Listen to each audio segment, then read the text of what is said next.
कुछ भी नहीं चंगा लगता और बहुत वड्डी पीड़ा का जन्म हो गया।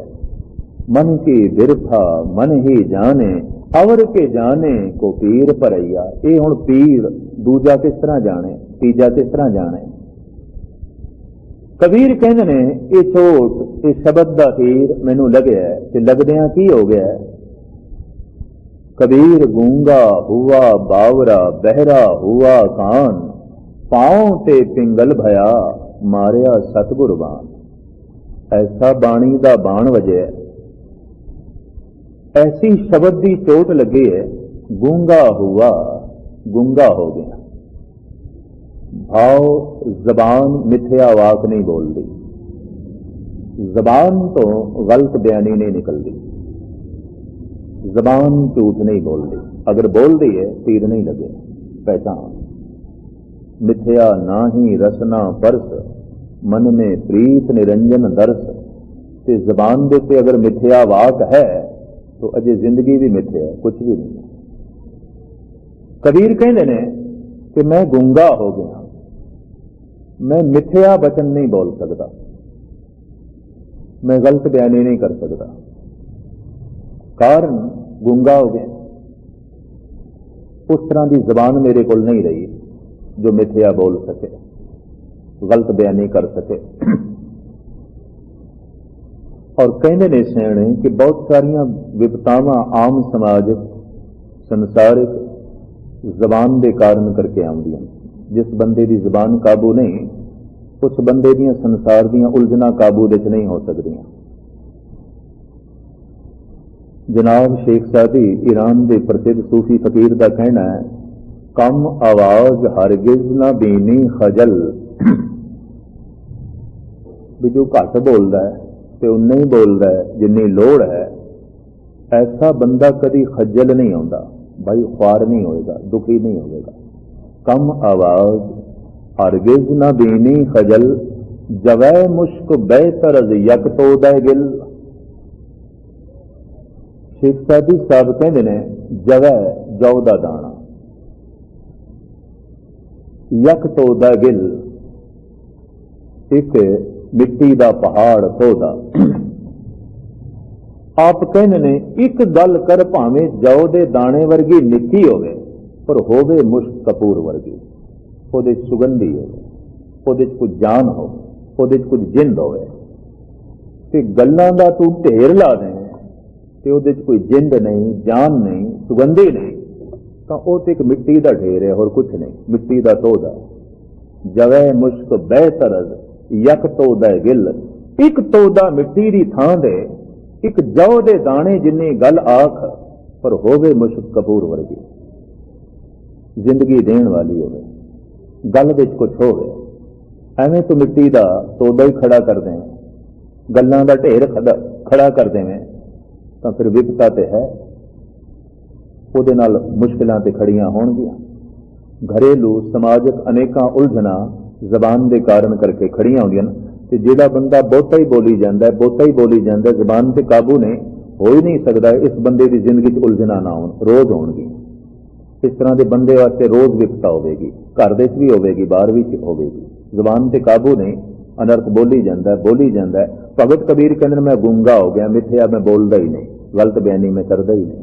कबीर गूंगा हुआ बावरा, बावरे तो मुराद भोला, बावरे तो मुराद पागल नहीं, भोला। मैं भोला हो गया, बौरा हो गया, भोला हो गया, अंदरों बाहरों एक हो गया। ऐसा मैनू बाण लगे। कबीर गूंगा हुआ बावरा बहरा हुआ कान। जिथे मैं गलत बयानी करता नहीं उत्थे मैं गलत सुनता भी नहीं। हर इंद्रिय की अपनी खुराक है। अगर गलत भोजन की बुरकी गंदी कोई बदबूदार कोई गंदी गिजा मूँह के राही अंदर चली जाए तो शरीर वास्ते हानिकारक होगी, रोगां नूं जन्म देगी। हर इंद्रिय की अपनी खुराक है। कन्ना राही कोई गलत अंदर चला गया, अखां राही कुछ गलत अंदर जा रहा है, जबान राही कोई गलत अंदर जा रहा है, खलड़ी नासका राही कुछ गलत अंदर जा रहा है, इन्हें भी हानि पैदा करनी है, इन्हें भी नुकसान करना है। इस वास्ते भगत हर इंद्रे प्रति बड़ा सुचेत है, बड़ा सावधान है। ते सतगुरु ते कहंदे ने उस्तति करन लगिया सावधानी ते चाहिदी, प्रभ की उस्तत करो संत मीत, सावधान एकाग्र चीत। उस्तति करना चाहना है, रब दा नाम जपना चाहना है, तो सावधानी पहला कदम है। अखां राही कुछ गलत अंदर ना जाए, कन्ना राही कुछ गलत अंदर ना जाए, जबान दे बोला राही कुछ गलत अंदर ना जाए, क्योंकि हर एक दे संस्कार बनणगे। एक पासे तू अंदर इतना कूड़ा करकट जमा करी जाए, एक पासे तू आके मैनू नाम दा रस मिले, गल ते बहुत औखी, बहुत औखी। तो कबीर कहते ने गूंगा हुआ बावरा, बहरा हुआ कान, पांव ते पिंगल भया, मारिया सतगुरबान। सतगुर ने बाणी दा ऐसा बाण मारिया, पैरां ते पिंगला हो गया, गलत पासे नहीं जाता। गुरु रामदास जी महाराज का फरमान, अंतर प्यास उठी प्रभ तेरी, सुन गुरु बचन मन तीर लगैया, मन की बिरथा मन ही जाने, अवर के जाने को पीर परैया।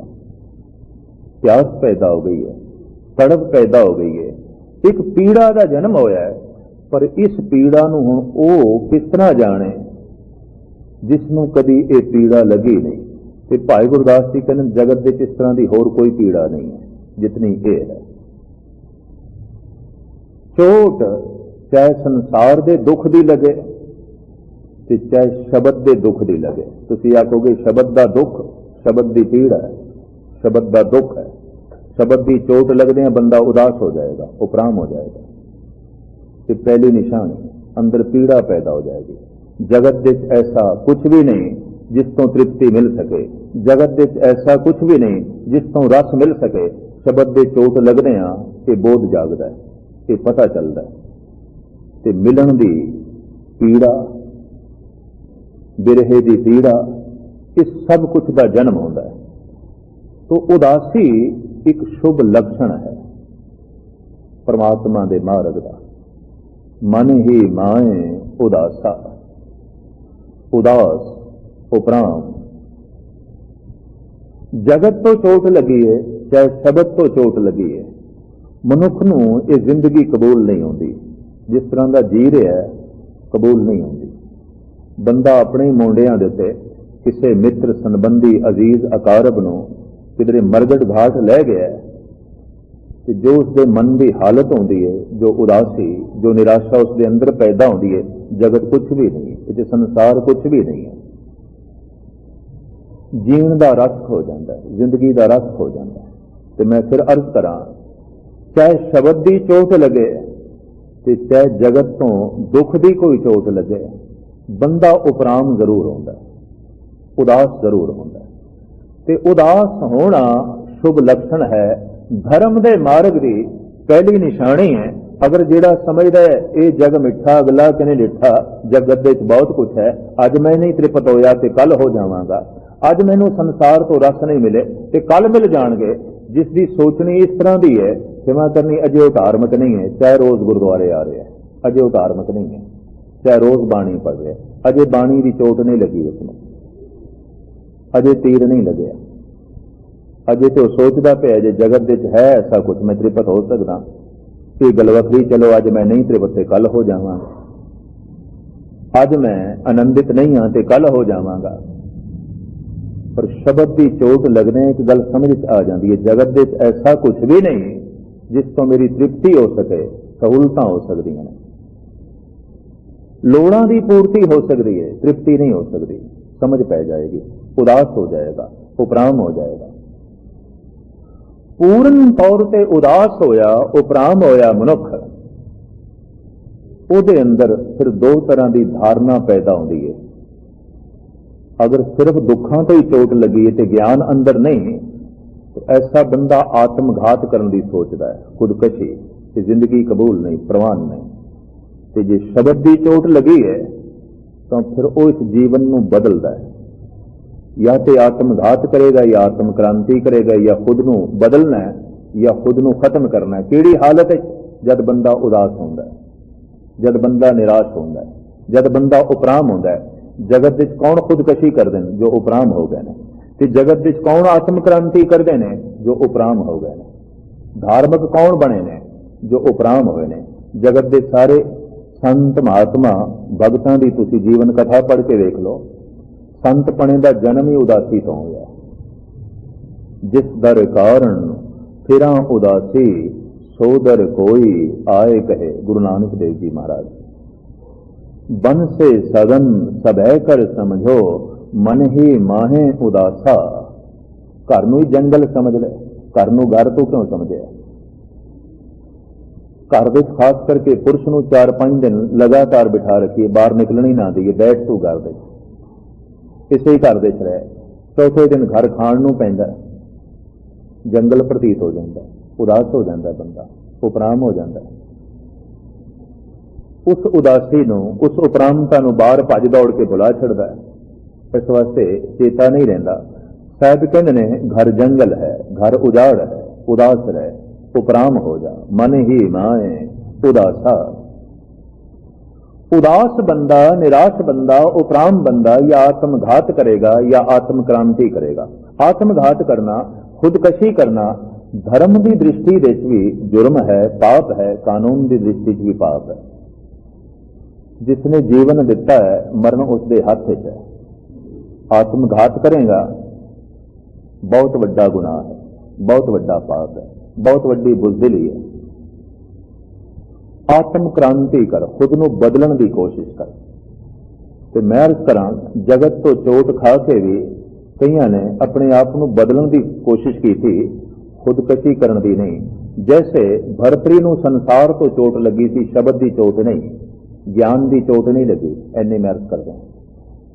भरतरी का साधु होना, भरतरी का संत होना, भरतरी का भगत होना एक चोट ते खड़ा है, उन्होंने एक चोट लग गई। किसी वैद ने बनया होया एक बड़ा कीमती कुश्ता दिता है भरतरी नूं, जिहदा नाम अमृत फल से, जिन्हों खाण दे नाल कहंदे ने काया कल्प हो जाती थी। ते भरतरी ने अपनी चहेती राणी पिंगला नूं दे दिता। ते पिंगला दा स्नेह कोचवान दे नाल सी, जो रथ विच बिठा के रोज सैर तपरी वास्ते लै जांदा सी। अमृत फल उहनूं दे दिता। ते कोचवान ने वो फल वेसवा नूं दे दिता। ते वेसवा वो फल लैके फिर आ गई भरतरी दे कोल। ते भरतरी ने इस गल नूं बिल्कुल नहीं छुपाया। भरतरी का जिहड़ा ग्रंथ है वैराग शतक, वो सब कुछ उसने लिखा है। भरतरी के 3 ग्रंथ ने, वैराग शतक, नीति शतक ते श्रृंगार शतक। क्योंकि राजा रह चुके असी ते नीति का महापंडित सी, उन्हें राजनीति के उत्ते भी एक ग्रंथ लिखे। हिंदुस्तान में कोई 3 ग्रंथ ने राजनीति के, बिदर नीति दर्पण, चाणक्य नीति दर्पण ते दूसरा नीति शतक, तीसरा भरतरी का।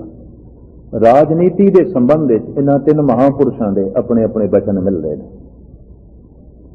भरतरी क्योंकि राजा रह चुके थे, इन्हें दूजा ग्रंथ लिखिया श्रृंगार शतक। फिर ये बैरागी बनया, साधु बनया, संत बनया, घोर तपस्या की थी। इसका तीसरा महान ग्रंथ है वैराग शतक। नीति शतक लिखण वाला, श्रृंगार शतक लिखण वाला वैराग शतक लिखण ते क्यों मजबूर होया ते बैरागी क्यों बनया?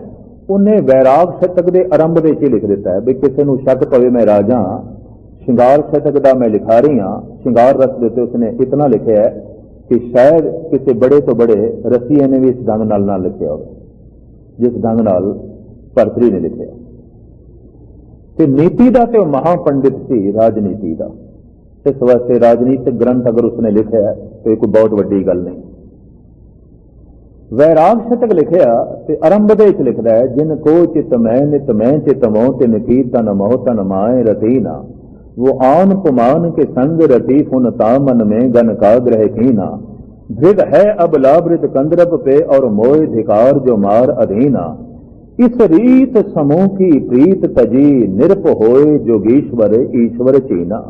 कहता हैगा तो मैं राजा से पर एक चोट लग गई, जिनको नित मैं चित मोह तिन की तन मोह तन माहे रतीना, जो मेरे निता प्रति चित दे वसी हुई थी ओदे चित दे मैं नहीं सी, ओदे चित दे कोचवान सी, ਤੇ ਕੋਸਵਾਨ ਦੇ ਚਿੱਤ ਦੇ ਚ ਵੇਸਵਾ ਸੀ ਤੇ ਵੇਸਵਾ ਦੇ ਚਿੱਤ ਦੇ ਚ ਧਨ ਸੀ। ਕਹਿੰਦਾ ਇਹ ਹਾਲ ਮੈਂ ਜਗਤ ਦਾ ਵੇਖਿਆ, ਇਹ ਦ੍ਰਿਸ਼ਟੀ ਮੈਂ ਜਗਤ ਤੇ ਮਾਰੀ, ਤਾਂ ਇਸ ਰੀਤ ਸਮੂਹ ਕੀ ਪ੍ਰੀਤ ਤਜੀ, ਇਹ ਰੀਤ ਹੀ ਛੱਡ ਦਿੱਤੀ ਮੈਂ, ਇਹ ਪ੍ਰੀਤ ਹੀ ਛੱਡ ਦਿੱਤੀ ਮੈਂ। ਇਸ ਰੀਤ ਸਮੂਹ ਕੀ ਪ੍ਰੀਤ ਤਜੀ, ਨਿਰਪ ਹੋਏ ਜੋਗੇਸ਼ਵਰ ਈਸ਼ਵਰ ਚੀਨਾ, ਹੈਗਾ ਤੇ ਮੈਂ ਨਿਰਪ, ਨਿਰਪ ਕਹਿੰਦੇ ਰਾਜੇ, ਹੈਗਾ ਤੇ ਮੈਂ ਰਾਜਾ ਸੀ, ਉਜੈਨ ਦਾ ਰਾਜਾ, ਮਹਾਨਗਰੀ ਦਾ ਮੈਂ ਰਾਜਾ ਸੀ, ਬਹੁਤ ਮੇਰਾ ਠਾਠ ਬਾੜ ਸੀ, ਲੇਕਿਨ ਚੋਟ ਖਾ ਗਿਆ ਮਨ, ਇਸ ਪ੍ਰੀਤ ਨੂੰ ਛੱਡ ਦਿੱਤਾ, ਚੋਟ ਲੱਗ ਗਈ। ਜਗਤ ਵਿੱਚ ਕੁਝ ਵੀ ਨਹੀਂ ਹੈ, ਕਿਸ ਵਾਸਤੇ ਜੀਵਣਾ, ਕੋਈ ਕਿਸੇ ਵਾਸਤੇ ਨਹੀਂ ਜੀਵਦਾ, ਚੋਟ ਲੱਗ ਗਈ। ਇਸ ਰੀਤ ਸਮੂਹ ਕੀ ਪ੍ਰੀਤ ਤਜੀ, ਨਿਰਪ ਹੋਏ ਜੋਗੀਸ਼ਵਰ ਈਸ਼ਵਰ ਚੀਨਾ, ਜੋਗੀਸ਼ਵਰ ਬਣ ਗਿਆ, ਸਾਧੂ ਬਣ ਗਿਆ, ਸੰਤ ਬਣ ਗਿਆ, ਈਸ਼ਵਰ ਦਾ ਚਿੰਤਨ ਕਰਨ ਲੱਗ ਪਿਆ। ਪਰ ਚੋਟ ਮੈਂ ਅਰਜ਼ ਕਰਾਂ ਸ਼ਬਦ ਤੋਂ ਨਹੀਂ ਲੱਗੀ, ਗਿਆਨ ਤੋਂ ਨਹੀਂ ਲੱਗੀ, ਘਰ ਤੋਂ ਲੱਗੀ। ਘਰ ਦੇ ਦੁੱਖ ਨੇ ਸਾਧੂ ਬਣਾ ਦਿੱਤਾ, ਤੇ ਘਰ ਦਾ ਦੁੱਖ ਆਤਮਘਾਤ ਕਰਨ ਤੇ ਵੀ ਮਜਬੂਰ ਕਰ ਸਕਦਾ ਹੈ, ਬੰਦਾ ਖੁਦਕਸ਼ੀ ਵੀ ਕਰ ਲੈਂਦਾ ਹੈ। ਉਦਾਸ ਹਾਲਤ ਵਿੱਚ, ਨਿਰਾਸ਼ ਹਾਲਤ ਵਿੱਚ, ਅੰਤਿਅੰਤ ਪੀੜਾ ਦੀ ਹਾਲਤ ਵਿੱਚ, ਜਦ ਬੰਦੇ ਨੂੰ ਬਹੁਤ ਚੋਟ ਲੱਗੀ ਹੈ, ਜਾਂ ਆਤਮ ਕ੍ਰਾਂਤੀ ਕਰੇਗਾ ਜਾਂ ਆਤਮਘਾਤ ਕਰੇਗਾ। ਸਾਰੀ ਦੁਨੀਆ ਵਿੱਚ ਖੁਦਕਸ਼ੀ ਮੌਜੂਦ ਹੈ, ਹਾਲਾਂਕਿ ਕਾਨੂੰਨ ਦੀ ਬੰਦਿਸ਼ ਮੌਜੂਦ ਹੈ, ਲੇਕਿਨ ਖੁਦਕਸ਼ੀ ਵੀ ਮੌਜੂਦ ਹੈ, ਸਾਰੀ ਦੁਨੀਆ 'ਚ ਮੌਜੂਦ ਹੈ। तो या खुदकशी करेगा या फिर खुद ਨੂੰ बदलेगा, दो रस्ते हैं, और तीजा कोई रस्ता नहीं। तो मैं फिर अर्ज करा, धर्म का जन्म भी उदासी तो है, निराशा तो है, उंज नहीं। जिहड़ा आके जगत विच बहुत कुछ है, बड़ा रस पे, चलो अज नहीं मिले रस, कल सही। बड़े सुख ने संसार विच, अज नहीं मिले, चलो कल सही। बड़ा आनंद है जगत विच, चलो अज नहीं मिले ते कल सही। इस तरह के बंदे नूं धार्मिक नहीं बनाया जा सकता। बंदा धार्मिक वो बनेगा जो जगत तो उपराम हो गया, जिन्हों ये समझ आ गई कि मेरी लोड़ां की पूर्ति हो सकती है, तृप्ति नहीं होगी। सिर्फ लोड़ां की पूर्ति हो सकती है, सिर्फ सहूलतां मैनूं मिल सकदियां, आनंद नहीं मिलेगा, परम रस नहीं मिलेगा। अगर इस तरह की समझ आ गई है तो ये समझ भी आएगी चोट नाल। शब्द की कोई चोट लगे, उदास हो जाएगा बंदा, उपराम हो जाएगा बंदा। बेशतर हिंदुस्तान के साधु कोई घर की विपता तो ही बने सन। गुरु नानक देव जी महाराज ने उन्होंने जिक्र भी किया है, धुआं ताप गेरी के बस्ता, अपदा का मारा ग्रह पे नस्ता। कोई अपता सी, कोई चोट लग गई, कोई दुख, कोई घटना इस दंग की घट गई, शायद किसी ने गेरवे वस्त्र पहन लिया, भगवा चोला धारण कर लिया, साधुआं वाला बाणा पहन के एकदम त्यागी हो गए, गोशा तन्हाई चले गए, कोई चोट लगी है। ये गल वखरी है कि चोट संसार तो ही लगी है, ज्ञान की नहीं चोट, शब्द की नहीं चोट। बेशतर साधु, इंज कह लो 100 के 90 साधु जिहड़े इस तरह के बने हुए हैं हिंदुस्तान के, घर तो चोट लगी। ये गल वखरी है कि घर में पीड़ा की सी, लेकिन घर की किसी पीड़ा ने उन्होंने साधु बनाया। अज भी अनेका साधु इस ढंग के नाल बनते हैं, सिर्फ 10% जिन्होंने कोई ज्ञान की चोट लगी हो, शब्द की चोट लगी हो, 90% दुख की चोट, संसार की पीड़ा की चोट। महाराज कहते धुआं ताप गेरी के बस्ता, आपदा का मारा ग्रह ते नस्ता। तो मैं इस तरह जब इस तरह के उदासी बंदियां कोल, बैरागी बंदियां कोल सतगुर गए ने, तो जामा बैरागियां वाला पहन लिया, क्योंकि उन्होंने कसम चुकी थी असीं गृहस्थी कोल उपदेश नहीं लेना, गृहस्थी को रब की गल नहीं सुननी। सतगुर ने उदासी जामा पहन लिया। सिद्ध गोष्ठ बकायदा जिक्र है, किस कारण ग्रह तजो उदासी, किस कारण एव भेख निवासी, किस वखर के तुम वन जारे, क्यों कर साथ लंगायो पारे। सतगुर नूं यह पता सी ये उदासी लोग, ये उपराम बंदे जो जगत तो बहुत वड्डी चोट खा चुके हैं, नाले इन्हां दी धारणा बन गई है कि सानू कोई वो समझावे जिहड़ा उदासी होवे, जिहड़ा त्यागी होवे। तो सतगुरु ने उस तरह का जामा पहन लिया भी ठीक है, जिस बाणी तुसी गल सुनना चाहते हो सुन लो। सतगुरुदेव जी महाराज करतारपुर आए, भाई साहब भाई गुरदास जी कहते ने, बाबा आया करतारपुर देख उदासी सगल उतारा, पैर संसारी कपड़े मंजी बैठ किया अवतारा। सारे गृहस्थियां का इकट्ठ से ਤੇ ਘਰ ਵਿੱਚ ਆ ਗਏ ਸਤਿਗੁਰੂ, ਗ੍ਰਸਤੀਆਂ ਵਾਲਾ ਚੋਲਾ ਪਹਿਨ ਲਿਆ, ਗ੍ਰਸਤੀਆਂ ਵਾਲੇ ਕੱਪੜੇ ਪਹਿਨ ਲਏ, ਜਾਣਾ ਸੀ ਮੱਥੇ। ਤੇ ਸਤਿਗੁਰੂ ਨੂੰ ਪਤਾ ਸੀ ਕਿ ਮੁਸਲਮਾਨ ਨੇ ਮੁਸਲਮਾਨ ਤੋਂ ਬਿਨਾਂ ਦੀਕਸ਼ਾ ਨਹੀਂ ਲੈਣੀ। ਮੁਸਲਮਾਨ ਨੇ ਰੱਬ ਦੀ ਗੱਲ ਮੁਸਲਮਾਨ ਤੋਂ ਹੀ ਸੁਣਨੀ ਹੈ, ਦੂਜੇ ਤੀਜੇ ਤੋਂ ਨਹੀਂ ਸੁਣਨੀ। ਉਹਦੀ ਮਨੋਤ ਐਸੀ ਹੈ, ਉਹਦੀ ਧਾਰਨਾ ਐਸੀ ਹੈ।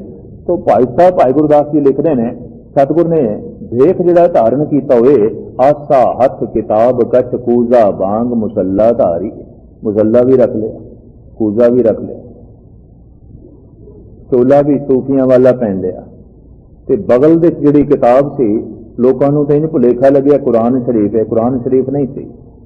भरमण करदे होया जिथे सतगुर नूं बाणी खसम दी बाणी फुरदी सी, अलहाम होंदा सी, आप लिख लैंदे सन। ਤੇ ਉਸੇ ਪੋਥੀ ਦੇ ਸਤਿਗੁਰਾਂ ਨੇ ਭਗਤਾਂ ਦੀ ਬਾਣੀ ਵੀ ਸੰਗ੍ਰਹਿ ਕੀਤੀ, ਥਾਂ ਥਾਂ ਤੇ ਭਰਮਣ ਕਰਕੇ ਭਗਤਾਂ ਦੇ ਬੋਲ ਆਪਨੇ ਇਕੱਤਰ ਕੀਤੇ, ਇਕੱਠੇ ਕੀਤੇ। ਗੱਲ ਬਹੁਤ ਲੰਬੀ ਚਲੀ ਗਈ, ਸਮਾਂ ਮੈਂ ਤੁਹਾਡਾ ਇਸੇ ਜੋ ਹੈ ਲੈ ਗਿਆ। ਮੁਖਤਸਰ ਅਰਜ਼ ਇਹ ਕਿ ਜਿੰਨੇ ਭਗਤ ਮਿਲੇ ਗੁਰੂ ਨਾਨਕ ਦੀ ਆਤਮਾ ਸਾਰਿਆਂ ਨਾਲ ਸਹਿਮਤ, ਚਾਹੇ ਉਹ ਕਬੀਰ, ਚਾਹੇ ਫਰੀਦ ਨੇ, ਰਾਮਾਨੰਦ ਨੇ, ਪਰਮਾਨੰਦ ਨੇ, त्रिलोचन ने, बैणी ने, भीखण ने, सदना ने, सैन ने। मैं फिर अर्ज करा, भाई गुरदास जी ने जिहड़ा ये लिखिया है कि एक मुल्क के 2 बादशाह नहीं हो सकते, पर एक मसीत दे च 20 फकीर रह सकते हैं। उन्हों की लंबी चौड़ी पौड़ी मुख्तसर मैं अर्ज करा, वो कहते हैं एक मसीत दे च 20 फकीर रह सकते हैं, कोई झगड़ा नहीं हो सकता, पर एक बहुत वड्डा मुल्क होवे 2 बादशाह नहीं हो सकते। इस वास्ते शिखर का जोड़ा अहुदा है राजनीतिक दुनिया एको ही होंदा है, 2 नहीं होंगे। चोटी का अहुदा हर मुल्क दे एको ही होगा, 2 नहीं होगा। 2 वास्ते थां ही कोई नहीं, राजनीति दे दूजे वास्ते थां ही कोई नहीं। जिथे दूजे वास्ते थां कोई नहीं राजनीति, ते जिथे हजारां भी प्यार नाल बैठ सकन धर्म, इन्नी मैं अर्ज करा। ते जब धर्म दे भी कोई थां ना रहे तो धर्म धर्म नहीं है, राजनीति है। जिस हिरदे विच दूजे वास्ते थां नहीं राजनीति, ते जिहड़ा हिरदा सारियां लई खुला है ये धर्म। धर्म नीति की यह पहचान, सबको मीत हम आपन की ना, हम सब ना के साजन। दूजे वास्ते कोई थां नहीं, ते राजनीतिक ते दूजे नूं भी बड़े दूर रखता है। नंबर 2 ते जिहड़ा पिछे खड़ा है ना, राजनीतिक उसनूं बहुत दूर रखता है, उस तो डरिया होया हुंदा है। राजनीति दे नंबर 2 तो बहुत वड्डा डर होंदा है। पता है क्यों? उन्होंने पता है कि एक कदम ये अगे वधिया तो मेरे बराबर खड़ा हो जाएगा, तो जे होर एक कदम अगे वधिया तो मैनू पिछे सुट देना, इसने अगे वध जाएगा। राजनीतिक दुनिया इस तरह ही होंदा है। इस वास्ते राजनीतिक दुनिया दे सियाणा बंदा जो नंबर 2 ते खड़ा है, बिल्कुल पिछे खड़ा है, उन्होंने बर्दाश्त नहीं किया जाएगा, उन्होंने मार दिता जाएगा या उन्होंने बहुत पिछे सुटिया जाएगा। राजनीतिक दुनिया के जिन्होंने लोगों ने ये उपद्र देखे ने उन्होंने पता होगा, या जिन्होंने इस ढंग के नाल राजनीति का अध्ययन किया है उन्होंने जरूर पता होगा कि जिहड़ा दूसरे नंबर पर खड़ा है उस तो खतरा है। सुटो इसनूं इतना पिछे कि ये बराबरी पे ना आवे। तो राजनीति दूजे नूं नहीं कबूल करती। इस वास्ते एक मुल्क दे, चाहे मुल्क कितना ही वड्डा क्यों ना होवे, 2 बादशाह नहीं हो सकते। धर्म का सिंघासन ऐसा है जिथे सारे इकट्ठे बैठ सकते हैं। राम का सिंघासन अब तो जाए चढ़े सिंघासन, मिले हैं सारंग पानी।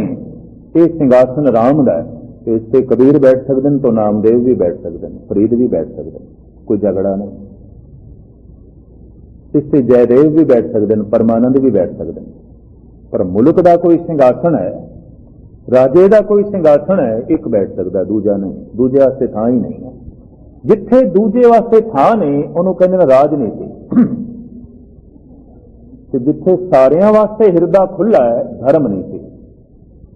उड़ीक है कि धर्म नीति आवे, ते जितने चिर तक नहीं आउंदी उन्ने चिर तक राजनीति ने काम करना है। क्योंकि आखिर बंदे नूं कुछ ना कुछ तो नैतिकता चाहिए, नैतिकता कुछ ना कुछ तो इखलाक चाहिए। एक धर्म इखलाक नूं जन्म देंदा है, एक राजनीति, राजनीति धर्म नीति, नैतिकता, नैतिकता कहते हैं इखलाक, जीवन का एक ढंग। धर्म नीति और राजनीति एक होर भी नीति मनते हैं, समाज नीति। समाज जिहड़ा इखलाक देवे, राजनीति जो इखलाक देवे, ते धर्म जो इखलाक दे देवे, तो राजनीति का दिता होया पता इखलाक की है? दरअसल वो इखलाक इंज है जिमें कोई अंधा लाठी के आसरे से चलता है, बस इतना ही।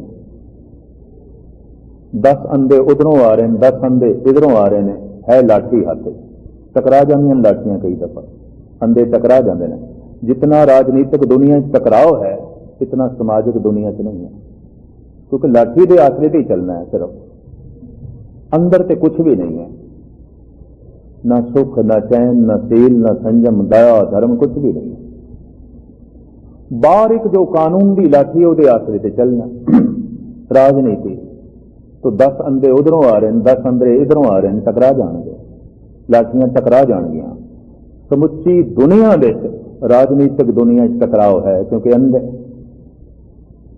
धर्म नीति ये अखां खोल के चलना, ये दृष्टिकोण है, सूझ है, समझ है, रास्ता दिखाई दे रहा है, चल रहा है।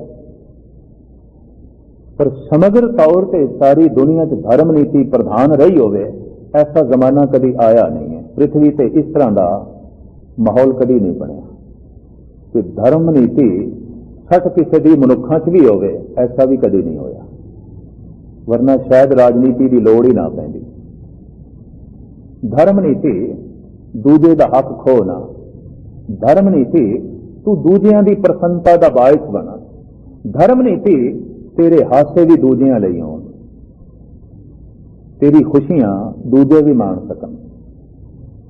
धर्म नीति जिस दिन 60% भी मनुखों के धर्म नीति का वाधा होया, वासा होया, तो उस जमाने में उस माहौल में फिर सतयुग ही आख्या जाएगा। हुण कल युग नहीं है, तो माहौल बड़ा सुंदर है। तो धर्म नीति नहीं है तो अवल समाज जिहड़ी नीति है ये भी कोई पूर्ण तौर पर लागू नहीं है। राजनीति के आसरे से सारी दुनिया चलती पई है, इस वास्ते टकराव बड़ा है, दुख बड़ा है, कलेश बड़ा है, अनर्थ बड़ा है। गल किथे जो है जा पहुंची। तो हुण मैं ये अर्ज कर दिया, राजनीति एक जबर है, लाठियां का टकराव है, धर्म नीति जबर नहीं है। अगर एक बंदे ने धर्म की दृष्टि प्राप्त कर ली, अखां प्राप्त कर ली ने, तो हुण ये जबर नहीं कर सकता भी ये अख दूजे नूं भी मिले, प्यार नाल कह सकता है, हमदर्दी नाल कह सकता है, जबर नहीं, तशद्दद नहीं। तो मैं फिर अर्थ करा, धर्म दे तशद्दद आ जाए, जबर आ जाए तो धर्म नीति नहीं है, वो भी राजनीति है। धर्म नूं किवें फैलाया जाए, हिंदुस्तान के पुराने ऋषि मुनियां दा जीवन का ढंग ये अपने विचारां नूं पेश करो, जो धर्म दे समझ पईए उस अनुभव नूं जगत के सामने रखो। पर अनुभव कईयां नूं होया, एक नूं थोड़ी होया। जैसे मैं अर्ज कर चुके हाँ, जिन्हां नूं बहुत अनुभव होया ते वो लिख भी सके, इस तरह के हजारां ग्रंथ ने। ते महाराज कहते होर केते गावन से मैं चित ना आवन, नाने क्या विचारे। होर बथेरिया ने गाया, बथेरिया ने समझा।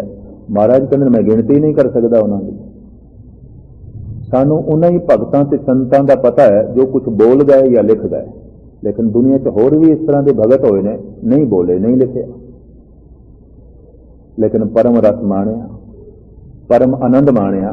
साहिब कहते ने कोई न जाने कोई न माने, से प्रगट हर द्वारे।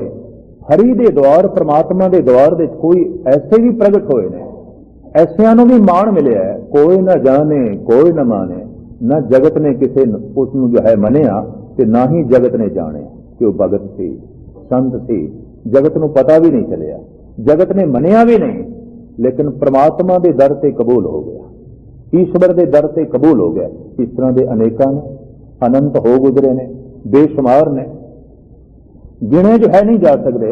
तो जगत के उतनियां का ही सानू पता चलिया जिन्हां दे कुछ बोल लिखे गए, जिन्हां ने कुछ बोल बोले, जिन्हां ने जगत नूं जो है कुछ आख्या। पर गजब की गल यह है, एक दे बोल दूजे नाल टकराए नहीं, ग्रंथ ग्रंथ नाल टकराए नहीं, विचारां विचारां नाल जो है टकराइयां नहीं ने। यह गल वखरे है कि जिन्हां ने उस विचार नूं समझिया ना, उत्थे टकराव शुरू हो गया। तो विचारां की दुनिया च पहले यह फैसला सी कि जेदी विचार प्रबल है उन्होंने कबूल कर लिया जाए। इस्लाम ने इस बनी हुई परंपरा को खत्म किया ते तोड़े आख्या नहीं, विचार प्रबल की होती है, तलवार नाल फैसला करना, गल खत्म। कौन विचार की झंझट च पै ते विचार बड़ी लंबी हो सकती है, कई कई दिन चल सकती है, कई कई महीने चल सकती है। तो तलवार ते उतरा है बई नजिठना है, जिसकी लाठी उसकी भैंस, जिहदी तलवार जोर है बस उसका ही धर्म चलेगा, दूजे का नहीं। तो मुख्तसर में अर्ज करा, गुरु नानक गुरु गोबिंद सिंह जी महाराज का जमाना नहीं, तर्क कुतर्क नाल भी नहीं और तलवार नाल भी नहीं, धर्म फैलाना प्यार नाल। ये गुरु नानक गुरु गोबिंद सिंह जी महाराज की देन। विचार दे भी कुछ वचन कठोर हो सकते हैं, तलवार तो है कठोर, पर प्यार दे कठोर वचन नहीं हो सकते। इस वास्ते इस सुहेले दे बाणी दे आखिरी शब्द गुरु अर्जन देव जी महाराज बेनती के रूप में सानू समझा रहे हैं, जोदड़ी के रूप में, हुक्म के रूप में नहीं। बई तेनू गल मननी पैगी, नहीं मनिया तो सिर से डंडा है, सजा है, है वो है, इस तरह की कोई गल नहीं। तो सतगुरुदेव जी महाराज जोदड़ी कर रहे हैं, बड़े सोहने ढंग नाल आप समझा रहे हैं। आखिरी अर्थ सरवण करो क्योंकि काफी समा जो है हो गया है। सतगुरुदेव जी महाराज का फरमान, करो बेनती सुनो मेरे नीता, संत टहल की वेला। ये मनुखा जन्म संत की सेवा का एक मौका मिले है, एक अवसर तैनू मिले है। हे मित्र, मैं तेनू बेनती करदा, मैं तेनू जोदड़ी करदा, एक मौका तैनू मिले है, इस मौके तो लाभ उठा। एक समा तैनू मिले है, इस अवसर तो लाभ उठा। इयां खाड़ चलो हर लाहा, आगे बसन सहेला। तो सवाल पैदा होता है, किहड़ा लाहा मैं खटना है? जे एक अवसर मैनू मिले है, एक मौका मैनू मिले है सेवा का, तो इस सेवा तो मिलना की है? साहब कहते हर लाहा, हरि दे नाम का लाहा, हरि दे धन का लाहा, परमात्मा दे नाम का लाहा। दौलत जावेद बाशद बंदगी, बंदगी कुन बंदगी, कुन बंदगी। भाई साहब भाई नंद लाल कहते हैं, गर बुजुर्गी बायदत गुण बंदगी, वरना आखिर में कशी शर्मिंदगी। हमेशा दी दौलत परमात्मा का नाम है। ते भगत कबीर कहते हम निर्धन जो एव धन पायो, मरते फूट गुमाने। बड़े बड़े धनवान जिहड़े हंकारी ने, जिस दिन का मैनू नाम का धन मिले है, फुट फुट के मरदे पे। वो कहते ने साडे कोल महल ने, हाथी ने, घोड़े ने, पर यह मस्ती साडे कोल नहीं जिहड़ी कबीर कोल है। हम निर्धन जो एह धन पायो, मरते फूट गमाने। औरंगजेब ने भी पूछ लिया सी सरमद नूं, जब उसनूं कतल करन लगे ने, ते औरंगजेब ने सिर्फ दो लफ्ज कहे, सरमद। भावें तेरी गर्दन ते इस वक्त तलवार है, तेरी गर्दन हुणे उड़ा देनी है, पर मस्ती है तेरे कोल बड़ी। तेरी जेब खाली, तेरा घर घाट कोई नहीं, तेरी कोई संबंधी रिश्तेदार नहीं, पर तेरे कोल मस्ती बड़ी है। मैं हिंदुस्तान का बादशाह, हीरे मोती जवाहरात नाल मेरे खजाने भरे पे। ये सकून चैन मेरे कोल नहीं जिहड़ा मैं तेरे कोल देखिया। जेल दी तंग तारीख कोठड़ी देखी, जिहड़ा रस ते सकून मैं तेरे कोल देखिया कि महलों विच भी मैनू नसीब नहीं होया। सरमद, क्या ये रस ये सकून मैनू मिल सकता है? हिम्मत तो है इतनी औरंगजेब की, पूछ लिया सरमद तो। सरमद कहता है, सरमद गमे इश्क बुल हवस राना देहंद, सोजे दिल परवाना मगज राना देहंद। औरंगजेब, खुदा ने सोच दे नाल भरिया होया दिल परवाने नूं दिता है, मक्खी नूं नहीं दिता। तू मक्खी तू की जाने, तैनू की पता? ये दिल ही तेरे कोल नहीं है, तू रस कित्थों मानेगा? ये दिल खुदा ने परवाने नूं दिता है, मक्खी नूं नहीं दिता। सोजे दिल परवाना मगज राना देहंद। तेरे कोल वो दिल ही नहीं है कि तू मस्ती मान सके, रस मान सकें, आनंद मान सकें। तो खैर गल मुकाइए ना। सतगुरुदेव जी महाराज कहते हैं, तू लाहा खचेगा नाम दा, हरि दे नाम दा जो है लाहा, जिस दे नाल तू अगे सुखी जाके वसेगा अपने घर दे, अपने निजी घर दे, जिसका जिक्र साहिब श्री गुरु नानक देव जी महाराज करते हैं। नानक बद्धा घर तहां जिथे मिरत न जन्म जरा, जिहदे च बुढ़ेपा नहीं, जमना नहीं, मरण नहीं, दुख संताप नहीं, असी अपना घर हुण उत्थे बनाया। साहब अगां फरमान करते हैं, औद घटे दिन सो रहन आ रहे, दिन दिन करके जिंदगी घट रही है। इस वास्ते हे मित्र मैं बेनती करदा, जोदड़ी करदा, तू सुचेत हो, सावधान हो, मन गुर मिल काज सवारे। गुरु नूं मिल के, साधु नूं मिल के, सत्संग दे मिल के, शब्द नाल अपना जोड़ जोड़ के इस कारज नूं सवार ले, हरि नाम दा लाहा खट ले। फिर जे प्रश्न खड़ा होवे वाकई में खटा लाजमी है, जरूरी है, तो साहब कहने ये जिहड़ा संसार है ये ते महागुबार है, अंध है। ये कोई भाव पार उतरदा है, जगत तो पार उतरदा है, जिहदे कोल ये लाहा होवे, जिहदे कोल ये ज्ञान होवे। इस वास्ते हे मित्र, हे संबंधी, मेरी जोदड़ी तू प्रवान कर, एहो संसार बेकार संसे में तरियो ब्रह्म ज्ञान।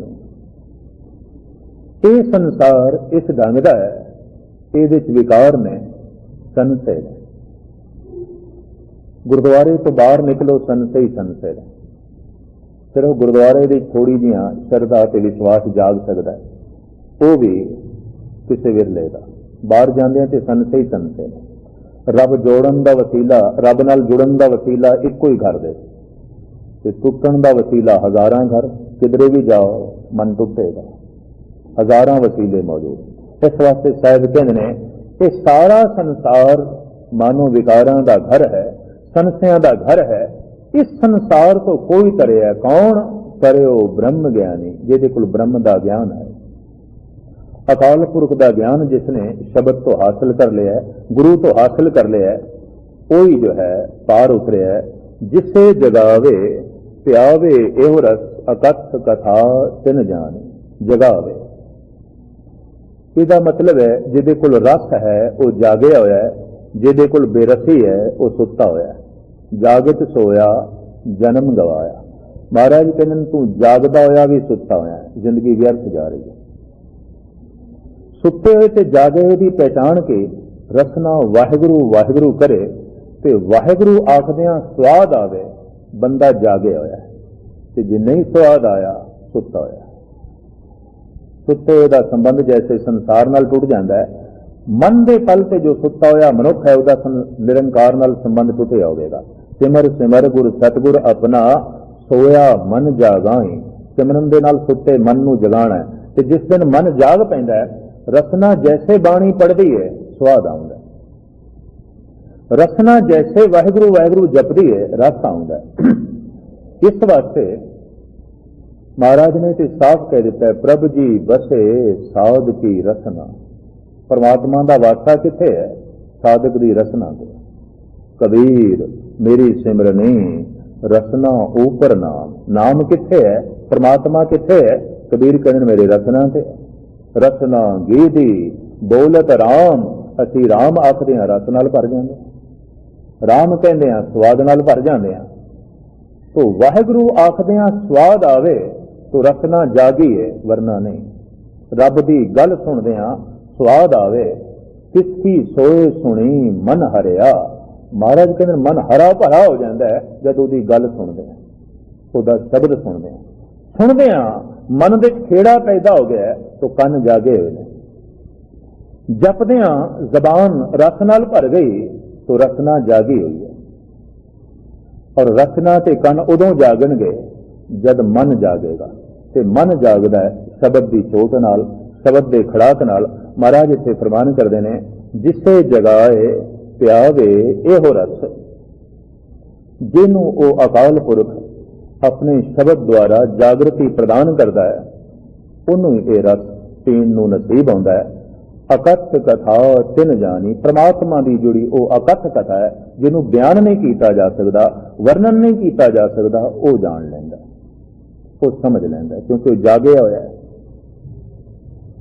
और जागना ही इंज कह लो धर्म की प्राप्ति, अकाल पुरख की प्राप्ति। बंदा सौ गया है संसार नाल ते परिवार नाल संबंध टुट जाता है, शरीर के तल से सुता होया और जे मन के तल से सुता होया तो फिर निरंकार नाल भी संबंध टुट जाता है। तन के तल से बंदा जाग पैंदा 7-8 घंटिया तो बाद, ते मन के तल से सारा जीवन कई जन्म लग जाते हैं, नहीं जागता, कई जन्मां तो सुता होया। जागत सोया जन्म गवाया। तो महाराज प्रमाण करते हैं, जिसे जगाए प्यावे एवरस अकथ कथा तिन जानी, जान को आए सोई ब्याजो हर गुर ते मनहे बसेरा। सतगुरु फिर जोदड़ी से बेनती करते हैं, जिस वास्ते तू जगत विच आया है उन्हों विहाजन कर, ओदा ही लाभ प्राप्त कर, उसका ही वपार कर। पर हुण उसका वपार किवें करिए, तो किवें मन विच वसे। हर गुर ते मने बसेरा, गुरु दे शब्द द्वारा वो परमात्मा का नाम मन विच आण वसदा। तू शब्द का जाप कर, शब्द की विचार कर, ताकि परमात्मा तेरे मन विच आण वसे। ते जैसे मन विच आण वसेगा, निज घर मैल पाओ सुख सहजे, बहु न होएगो फेरा। शब्द दे वसदियां, शब्द की विचार दे आउंदियां, शब्द की चोट दे लगदियां सहजे ही तेरा निज घर विच वासा हो जाएगा, जिहदे विच जमना ते मरना कोई नहीं, जिहदे विच समा कोई नहीं, अकाल जिथे परम आनंद है। ते फिर इस तरह के घर विच तेरा वासा हो जाएगा, मुड़ के फेरा नहीं होगा, मुड़ के जन्म नहीं होगा। ये आमने जामने मुक जाणगे। साहिब दी आखिरी पंक्तियां दे अरदास जोदड़ी, अंतर जामी पुरख विधाते सरधा मन की पूरे। दूजे नूं समझाना है, बेनती करनी है, जोदड़ी करनी है, ते परमात्मा के अगों जो कुछ कहना है वो अरदास करनी है, प्रार्थना करनी है। गुरु घर विच ये मूल किरिया, अंतर जामी पुरख विधाते सरधा मन की पूरे। हे घट घट दे जाननहार, हे विधियां दे लिखण वाले विधाते, हे विधान नूं बनाण वाले, विधि नूं बनाण वाले, जगत नूं पैदा करके ते टिकाउण दी विधि नूं जन्म देण वाले, इस तरह दे हे पुरख विधाते सरधा मन की पूरे। तू मेहर कर, मेरे मन की एक श्रद्धा पूर्ण हो। मेरी एक श्रद्धा है, मेरी एक इच्छा है, मेरी एक भावना है, तू पूरी कर। और उस भावना विच ही सुख है, आनंद है। हे प्रभु तू पूर्ण कर। की भावना है, की श्रद्धा है, की मंग है। नानक दास है सुख मांगे, मुको कर संतन की धूरे। बस यही मेरी भावना है, यही मेरी श्रद्धा है। और इसे की मैं सुख समझे कि संतां दे चरनां दी खाक कर दे, धूड़ कर दे। एक निक्की जी गल करके मैं समाप्ति करा। बंदा अगर जाप करे टिके हुए मन नाल, तो उस जाप का बहुत वड्डा असर पैंदा है खाक ते पानी ते, बहुत ज्यादा पैंदा है। जींदे जागदे मनुख नालों भी ज्यादा पैंदा है। लंबे चौड़े साधना तो बाद हिंदुस्तान के भगतां नूं ये गल समझनी चाहिए कि एक टिके हुए मन वाला मनुख जाप कर रहा है कि उहदे नाल जो लहरां बनदियां आला दुआला जो पवित्र होंदा है, उसका बहुता असर खाक ते पैंदा है या पानी किसी मटके च पिया, किसी थां ते पिया, पानी विच पैंदा है। ये लंबे साधना तो बाद हिंदुस्तानी भगतां दे पकड़ दे ये गल आई। सूफी में मनते हैं, सूफी भी कहते हैं सुरमा कुंतो खाक औलिया ताबा भी नहीं इब्तिदा था इंतहा। इब्तिदा तो लैके आखिर तक, आद तो लैके अंत तक जे तू सच्चाई वेखना चाहना है तो सतपुरुषों के चरणों की खाक नूं मस्तक ते ला, गल बन जाएगी, तेनों समझ आ जाएगी गल। साहिब गुरु गोबिंद सिंह जी महाराज एक दिन प्रसन्न होकर नंद लाल नूं कहण लगे, पुरख तू कुछ मंग, बहुत खुश हाँ तेरे से, बहुत प्रसन्न हाँ।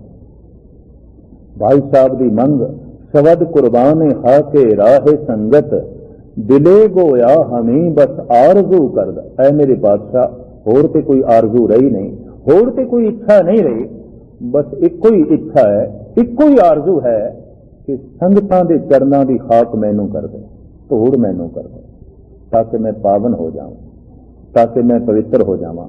भाई गुरदास जी दे भी अनंत सवैये ने। गुरु ग्रंथ साहब जी महाराज दे अनेकां इस तरह के शब्द आउणगे जिथे धूड़ की मंग है, तेरी धूड़ दी जो पावन हो गई है, पवित्र हो गई है। पानी अमृत बन जाता है। अगर कोई बंदा जप कर रहा है तो नेड़े किसी भांडे च पानी पिया या कोई सरोवर है या वगदा होया दरिया है, उस उच्चारण कीतियां हुई लहरां दा पानी दे उत्ते बहुत वड्डा असर है। पंज प्यारे आखिर पंज बाणियां ही ते पढ़दे ने ते पानी अमृत बन जाता है। दृष्टि नूं पानी च रखना ते टिके हुए मन नाल बाणी पढ़नी है। पानी दे उत्ते उस बाणी का प्रभाव है। इस वास्ते दरबार साहब के सरोवर नूं असीं पानी का सरोवर नहीं कहते, अमृत सरोवर। कारण कि बाणी नूं उस सरोवर ने आत्मसात कर लिया। धूड़, खास ते पानी कहते रब्बी लहरां नूं आत्मसात कर लेंदे ने, अपने जो है लीन कर लेंदे ने। पानी अमृत बन जाता है ते खास अक्सीर बन जाती है। एवें नहीं थां थां दे सतगुरां ने, भाई गुरदास जी ने और भाई नंद लाल ने महिमा गायन की है। अनंत शब्द ने, बेशुमार शब्द ने। ये अपने आप दे एक बहुत वड्डा प्रकरण है जो कई दिन की जो है मेहनत मंगता है। नानक दास है सुख मांगे, मोको कर संतन की धूड़। गुरुद्वारियां दे चरण धूड़ नूं इस वास्ते असीं मस्तक दे लाने आ, मतां किसी ऐसे की धूड़ होवे जो जुड़िया होया होवे, मतां किसी ऐसे दे कदमां दी खाक होवे जिहदी अंतरात्मा च परमात्मा दा वासा होवे, रब दा वासा होवे। ते तीर्थां दे जल नूं शरधा नानक बगोद जन तुरा तेरे चा करां पाहाक। अनेकां पंक्तियां अनेकां थां ते हे मंग, हे अकाल पुरख मेरी श्रद्धा पूर्ण कर, मेरी भावना पूर्ण कर और मैनू सुख दे। किस तरह सुख मिलेगा, केड़ी भावना है? कर संतन की दूर है, संतां दे चरनां दी खाक कर दे, धूड़ कर दे। इहदे च ही मैं पावन होवांगा, इस दे च ही मैं पवित्र होवांगा। सुरमा कुंतो खाक औलिया ताबा बीनी इब्तिदा ता इंतहा। जिहड़ा इस ढंग नाल मिटण नूं तैयार हो गया, जिस दे अंदर इस ढंग की जोदड़ी पैदा हो रही है, समझ लेना शब्द का विचार, शब्द का कुछ अंश उसके हिरदे विच वसे है। इतनी ही विचारां इस वक्त प्रवान करनियां। दो बेनतियां कि दास का इस ढंग का कोई दावा नहीं कि कीर्तन सोहेले जी दे एक 5 शब्द जो आप जी के सामने विचार रूप में रखे ने, विचार गुरु जी दी, गुरु जी जानन। तुच्छ बुद्धि अनुसार जो विचार उसकी दिती हुई मत द्वारा पकड़ दे चाहे, मैं एक पाठी की तरह पढ़ के थानू सुना दिते ने। किसी का अनुभव इस तो अगे है, सदके कुर्बान जाइए उस तो। किसी का अनुभव इस तो गहरा है, कुछ होर अनुभव गहरा है, कुछ होर सच्चाइयां सामने आ गई, आवेगी तो सच्चाई सामने। पर मैं फिर अर्ज करा, सच्चाई का कोई अंत नहीं, सच्चाई की कोई तय नहीं है। झूठ की तय है, झूठ पकड़ दे आएगा। सच पूरे का पूरा पकड़ दे नहीं आ सकता। अगर पूरे का पूरा पकड़ दे आ जाए तो सच सच भी नहीं है, फिर तो उसकी सीमा बन गई, फिर वो बेअंत नहीं है। इस वास्ते जब कोई कहना ना बई शब्द की समाप्ति, शब्द की समाप्ति नहीं, समय की समाप्ति ते मनुख की कथन शक्ति की समाप्ति, मनुख की अपनी सोचण शक्ति की समाप्ति। वरना बंदा करोड़ां जन्म भी धारण कर लवे, गुरु नानक के शब्द की समाप्ति नहीं हो सकती। शब्द अपनी थां ते मौजूद है, शब्द की सीमा नहीं पकड़ी जा सकती, शब्द की तय नहीं लगी जा सकती। ये तो करोड़ों ही जिंदगियां कोई गाल छड़े तां भी वो नहीं कह सकता कि मैं शब्द नूं पूर्ण ढंग नाल बयान कर छड़िया। अगर वो ऐसा कहता है तो ये नाल कह रहा है कि शब्द का मैं अंत पा लिया, तो जिसका अंत पा लिया जाए वो बेअंत नहीं होता, वो बेअंत नाल जोड़ भी नहीं सकता। इस वास्ते क्षमा करनी ऐसा कोई दावा नहीं कि जो कुछ थानू सरवण कराया सही है, यही सही है, इस तो अगे नहीं है कुछ, इस तो अगे बहुत कुछ है। कईयां दे इस तो गहरे अनुभव ने, कईयां दी इस तो बहुत उच्ची प्रवाज है, उच्ची उडारी है। सतगुरु रहमत करन इस शब्दां दे तह दे साडी सुरत जावे और ये सुहेला वाकई साडी जिंदगी का सुहेला बन जाए। सुहेले का मतलब खुशी दे गीत, मिलन दे गीत, प्राप्ति दे गीत। ये सुहेला वाकई साडी जिंदगी सुहेला पैदा कर सके, खेड़ा पैदा कर सके, खुशी पैदा कर सके। इस तरह की अरदास जो कुछ आपनों सरवण कराया है, दास के हिरदे च भी वसे, थोड़े हिरदे च भी वसे, ताकि कथन किया होया ते सुनिया होया सफल होवे। सारियां दा हार्दिक तौर पर धन्यवाद, मुखी सज्जणा दा हार्दिक तौर पर धन्यवाद। इत्थों दे गुरुद्वारे साहिब दे मुखी सज्जन ग्रंथी साहिबान अपने ज्ञानी गुरदीप सिंह जी ते ज्ञानी त्रिलोक सिंह जी, इन्हां दा भी दास हार्दिक तौर पर ऋणी है। सारियां दा हार्दिक तौर पर धन्यवाद। कोई ऐसा शब्द कोई दिल शिक नहीं हुई होवे, क्योंकि इक्को ही गल दा मैनू भय रहिंदा है कि दिल नूं किधरे चोट ना लगे किसी नूं। तू बराए वसल करदन आमदी, ने बराए फसल करदन आमदी। ऐ बंदे तू इस दुनिया दे दिल जोड़न वास्ते आया है, तोड़न वास्ते नहीं।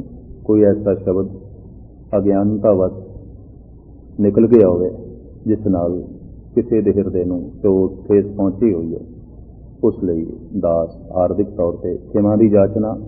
फिर सारियां दा हार्दिक तौर पर धन्यवाद। बार बार दास जो है ऋणी। सतगुरु फिर जब कभी नदी नाल संजोगी मेला जोड़नगे, आप जी की फिर सेवा करांगे। भुल चुक की क्षमा, गज बच के फतेह प्रवान करनी। वाहिगुरू जी का खालसा।